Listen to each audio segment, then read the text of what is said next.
disais-je, ce moi incertain et flottant, dont j'ai contesté moi-même l'existence, et que je ne sens vraiment délimité que par quelques ouvrages qu'il m'est arrivé d'écrire, le voici, tel qu'il est, accompagné d'une troupe invisible de femmes qui auraient dû recevoir beaucoup plus tôt cet honneur, au point que je suis tenté de m'effacer pour laisser passer leurs ombres.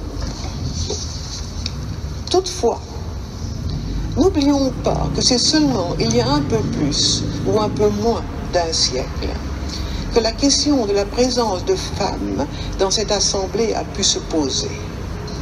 En d'autres termes, c'est vers le milieu du XIXe siècle que la littérature est devenue en France tout ensemble une vocation et une profession pour quelques femmes.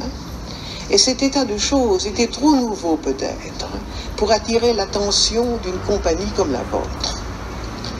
Madame de Staël eût sans doute été inéligible de par son ascendance suisse et son mariage suédois.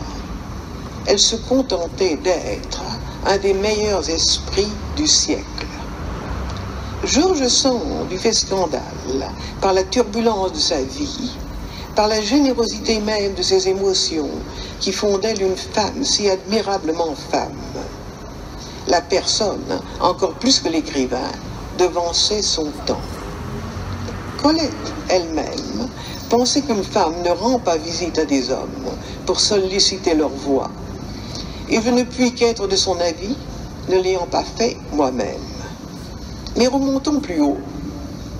Les femmes de l'Ancien Régime, reines des salons et plutôt des ruelles, n'avaient pas songé à franchir votre seuil, et peut-être eussent-elles cru déchoir, en le faisant, de leur souveraineté féminine.